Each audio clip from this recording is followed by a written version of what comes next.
எங்களை சுற்றி இருக்கிற என்விரான்மெண்ட், நாங்கள் வச்சிருக்கிற காசு, நாங்கள் உருவாக்கி இருக்கின்ற இந்த மனித தொடர்புகள், அல்லது நாங்கள் சந்திக்கின்ற அல்லது நாங்கள் சந்தித்து கொண்டிருக்கிற அன்றாட சம்பவங்கள் எல்லாத்துலேயும் பிரயோகிக்கக்கூடிய ஒரு கொள்கை தான் இந்த மினிமலிசம் என்று சொல்லப்படுகின்ற குறைந்தபட்சவாதம். ஒரு திருப்திகரமான, அதே நேரத்துக்கு இந்த சொசைட்டிக்கு, இந்த சமூகத்திற்கு பிரயோசனமாக நாங்கள் வாழ வேண்டும் என்று சொன்னா இந்த கொள்கை அவசியமானதாக இருக்கு. இந்த கொள்கை என்னத்தை பற்றி சொல்லுதுன்னு சொன்னா, நாங்க வச்சிருக்கிற காசை பற்றி சொல்லுது, நாங்க உருவாக்கி இருக்கின்ற மனிதர்களுக்கு இடையிலான தொடர்புகளை பற்றி சொல்லுது, எங்களுடைய உடல் ஆரோக்கியம், மன ஆரோக்கியத்தை பற்றி சொல்லியிருக்கு. அதே நேரத்தில் எங்களுக்கு சுத்தி இருக்கிற பொருட்கள் எல்லாம் எப்படி இருக்க வேணும்னு சொல்லியிருக்கு. ஆக மொத்தத்துல பாத்தீங்கன்னு சொன்னா, ஒரு சாட்டிஸ்ஃபைடான, பர்பஸ்ஃபுல்லான ஒரு லைஃபை நாங்கள் வாழ வேண்டும் சொன்னால் நாங்கள் எல்லோரும் பின்பற்ற வேண்டிய ஒரு கொள்கை தான் இந்த மினிமலிசம் என்ற கொள்கை. மினிமலிசம் என்று சொல்லப்படுகின்ற ஒரு புக்கில் இருந்து எடுக்கப்பட்ட சில டிப்ஸை தான் நான் ஷேர் பண்ணலாம் என்று நினைக்கிறேன். நாங்கள் எல்லாரும் நினைக்கிறோம் பணத்தால் நாங்கள் சந்தோஷமாக இருக்கலாம்னு சொல்லி. ஆனால் பணம் எல்லா நேரத்திலையும் எங்களுக்கு சந்தோஷத்தை கொண்டு வராது. பெரிய பெரிய பணக்காரரை பார்த்தீங்கன்னு சொன்னால் அவர்களுக்கு பணம் இருக்கும், ஆனால் அந்த பணத்தோட சேர்ந்து எத்தனையோ ப்ராப்ளம்ஸ் அவைக்கு இருக்கும். அதனால பணம் எல்லாத்தையுமே ஈடு செய்யும் என்று சொல்லி இல்லை. அதே நேரத்தில் தற்காலத்தில் பலர் நாங்கள் வேலைக்கு போகிறோம், எங்களோட கோல்ஸை நோக்கி போகிறோம், எங்களோட பேஷனை நோக்கி போகிறோம். அப்படி போக எங்களோட ஃபேமிலி லைஃப்ன்ற ஒரு விஷயம் பார்த்தீங்கன்னு சொன்னால் பின்னுக்கு நிற்குது. பணம்னு நாங்கள் போகிறபடினால நாங்கள் பல சந்தோஷங்களை இழக்கிறோம். பிள்ளைகளோட ஸ்பெண்ட் பண்ண வேண்டிய நேரத்தில் இழக்கிறோம், எங்களோட பெற்றோர்களோட, எங்களோட பேரண்ட்ஸோட கடைசி நேரங்களில் நாங்கள் ஸ்பெண்ட் பண்ண வேண்டிய நேரத்தை இழக்கிறோம். இப்படி எத்தனையோ விஷயங்களை இந்த பணத்துக்கு பின்னாலேயும் அதே நேரத்தில் ஆக கோல் ஓரியன்டாகவும் இருக்கிறனால இழக்கிறோம்னு சொல்லி இந்த புக்கினுடைய ஆதர் சொல்லியிருக்கிறேன். அதே நேரத்தில் ஒரு மனிதருக்கு ஆக கடன்கள் இருந்ததுன்னு சொல்லிச்சோன்னா அதுவே ஒரு பெரிய தலையடியாக இருக்கும்.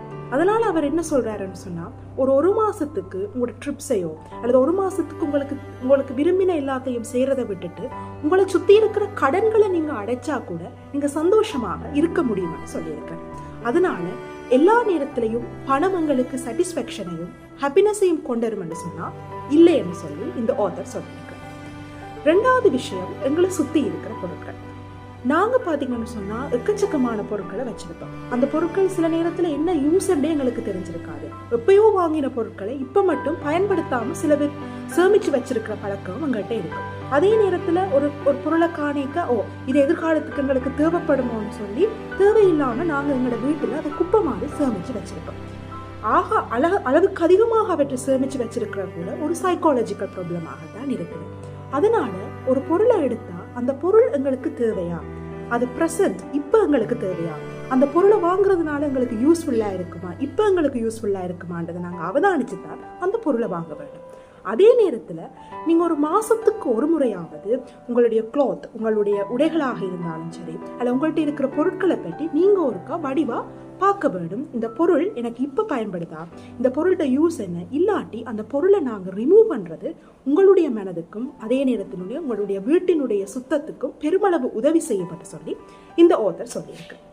மூன்றாவது விஷயம், நாங்கள் சாப்பிட்ற சாப்பாடு. நாங்கள் அதிகமாக இந்த யங் ஃபுட்ஸை சாப்பிட்றோம், ஹெல்த்தி இல்லாத ஃபுட்ஸை அதிக அளவில் எடுத்துக்கொள்கிறோம். அதிக அளவில் கார்போஹைட்ரேட்டுகள், மாச்சத்துக்கள் எடுத்துக்கொள்கிறோம். அதே நேரத்தில் இந்த எண்ணெய் சேர்ந்த துரித உணவுகள் அதிக அளவு எடுத்துக்கொள்கிறோம். உதாரணமாக பீஸாவோ பர்கரோ இப்படியான விஷயங்களை அடிக்கடி நாங்கள் எடுத்துக்கொள்றதை தடுக்க வேண்டும். அது கூட எங்களுக்கு உடலுக்கு பொருத்தமில்லாத விஷயமாகத்தான் இருக்குது. இலகுவாக சமிபாடடையக்கூடிய ஆரோக்கியமான உணவுகளை எடுக்கிறது கூட இந்த மினிமலிசம் என்ற கொள்கைக்கு கீழே தான் வருது. அதனூடாக பார்த்தீங்கன்னு சொன்னால் உங்களுக்கு எதிர்காலத்தில் ஏற்படுகின்ற நோய் நிலைமைகளை கட்டுப்படுத்தக்கூடிய மாதிரி இருக்கும். அதே நேரத்துக்கு அவற்றுக்கு செலவழிக்கிற பணத்தை நீங்கள் ரெடியூஸ் பண்ணிக்கொள்ளக்கூடியதாகவும் இருக்கும். அதுவும் இந்த மினிமலிசம் கொள்கையினுடைய முக்கியமான ஒரு வாதமாக இருக்குது. அடுத்தது, நீங்கள் உருவாக்கி இருக்கிற ஹியூமன் ரிலேஷன்ஸ். நாங்கள் நினைக்கிறோம் எக்கச்சக்கமான பீப்புளுக்கு எங்களை தெரிஞ்சாலோ அல்லது எத்தனையோ பேர் எங்களோட தொடர்பட்டாலோ அது எல்லாம் எங்களுடைய குவாலிட்டி ஆஃப் லைஃபை கூட்டும் என்று சொல்லி நினைக்கிறோம். அப்படி இல்லை. நீங்கள் வடிவாக உற்று நோக்கி பார்த்தீங்கன்னு சொன்னால் எங்களோட லைஃப்பில் இருக்கிற ஒரு 3 அல்லது ஒரு 4 அல்லது ஒரு 2 பேர் தான் மிக மிக முக்கியமான நபர்களாக இருப்போம். நாங்கள் எப்பொழுதுமே தொடர்பு வர்ற, எப்பொழுதுமே கதைக்கிற, அல்லது எங்களுக்கு ஒரு கஷ்டம் என்று சொல்லும்போது அந்த நபர்களோடு தான் நாங்கள் கதைப்போம். அவர்கள் மேலே தான் ஒரு ட்ரஸ்ட்டோ அல்லது உண்மையான ஒரு லவ்வோ இருக்கும். மற்ற எல்லா நபர்களும், மற்ற எல்லா கனெக்ஷன்ஸும் பார்த்தீங்கன்னா எங்களுக்கு இருக்கிற நெட்வொர்க்கிங்கே தவிர அவர்கள் எங்களோட லைஃப்னு முக்கியத்துவம் இல்லாத நபர்களாகத்தான் பெரும்பாலான சந்தர்ப்பத்தில் இருப்பார்கள். அதே நேரத்தில் பார்த்தீங்கன்னு சொன்னால் பல மனிதர்களை நாங்கள் தொடர்பில் வச்சிருக்கிறது கூட சில நேரத்தில் எங்களுக்கு எத்தனையோ ப்ராப்ளம்ஸை கொண்டுரும். அதனால் உங்களோட ஹியூமன் கனெக்ஷனை பற்றி நீங்கள் மிக மிக அவதானத்தோடு இருக்க வேண்டும்னு சொல்லி இந்த ஆத்தர் சொல்லியிருக்க. தேவையில்லாத ஹியூமன் கனெக்ஷன்ஸ் கூட எங்களுக்கு தலையடியை கொண்டு வர வேண்டபடினால எங்களோட ரிலேஷன்ஷிப்பில் இருக்கிற எல்லாரையும் நாங்கள் தெரிவு செய்து நாங்கள் வச்சிருக்க வேணும்னு சொல்லி இந்த ஆத்தர் சொல்கிறேன். அதே நேரத்தில் உங்களோட ஓகேயாக இருக்கிற, உங்களுக்கு கம்ஃபர்டபுளாக இருக்கிற இந்த ஹியூமன் ரிலேஷன்ஸை பார்த்தீங்கன்னு சொன்னால் டொலரேட் பண்ண தெரிஞ்சிருக்க வேணும், அவையோட விஷயங்களை அக்செப்ட் பண்ண தெரிஞ்சிருக்க வேணும், அவையை ரெஸ்பெக்ட் பண்ண தெரிஞ்சிருக்க வேணும். அதே நேரத்தில் அவர்களையும் அவர்களோட செயற்பாடுகளையும் அப்ரிசியேட் பண்ண தெரிஞ்சிருக்க வேணும் என்று சொல்லியும் இந்த ஆத்தர் சொல்கிறேன். அதே நேரத்தில் நாங்கள் நினைக்கிறோம் எங்களுக்கு ஒர்க் தான் முக்கியமான விஷயம் என்று. ஒரு நாளும் நீங்கள் செய்கிற வேலையை கொண்டு உங்களை நீங்களே தீர்மானிக்க கூடாதுன்னு சொல்லி இந்த ஆத்தர் சொல்கிறேன். உங்களோட ஒர்க்குக்கும் உங்களுக்கும் எந்த ஒரு சம்பந்தமும் இல்லை என்றதுதான் உண்மை என்று சொல்லி இந்த ஆத்தர் சொல்கிறேன். ஒர்க்கை தவிர்த்து என்னென்ன விஷயங்கள் உங்களுக்கு ப்ரையாரிட்டியாக இருக்குதுன்னு சொல்லிச்சோன்னா உங்களோட ஹெல்த், உங்களுடைய ஆரோக்கியம் முக்கியமானது, நீங்கள் உருவாக்கி இருக்கிற குவாலிட்டியான ரிலேஷன்ஷிப்ஸ் முக்கியமானது, உங்களுடைய பேஷன் முக்கியமானது, உங்களுடைய பர்சனல் க்ரோத் முக்கியமானது. மிக மிக இம்பார்ட்டண்டான விஷயம், உங்களால் இந்த சமூகத்துக்கு எதுவும் பிரயோசனம் இருக்கான்றது பார்க்க வேண்டியது முக்கியமானது. நீங்கள் எத்தனையோ வேலைகளில் ஈடுபடலாம். நீங்கள் ஒரு புக்கை ரீட் பண்ணலாம், அல்லது நீங்கள் படிக்கலாம், அல்லது நீங்கள் ஒரு ஸ்போர்ட்ஸ் விளையாடலாம், அல்லது ஏதாவது ஒரு ஆக்டிவிட்டியில் ஈடுபடலாம். ஆனால் அந்த ஆக்டிவிட்டி இந்த சமூகத்துக்கு ஏதாவது பிரயோசனமாக இருக்கான்றது பார்க்குறது மிக மிக முக்கியம். அதன் மூலமாகத்தான் நீங்கள் இந்த சமூகத்துக்கு ஏற்ற பிரஜையாகவும் அல்லது நீங்கள் வாழ்கிறதுக்கு ஏதாவது ஒரு பிரயோசனம் இருக்கும் என்று சொல்லியும் இந்த ஆத்தர் சொல்கிறேன். ஆக மொத்தத்தில் உங்களோட மணியோ, உங்களோட யொப்போ, உங்களை சுற்றி இருக்கிற பொருட்களோ அல்லது நீங்கள் உருவாக்கி இருக்கிற இந்த ஹியூமன் கனெக்ஷன்ஸோ முக்கியமானது இல்லை.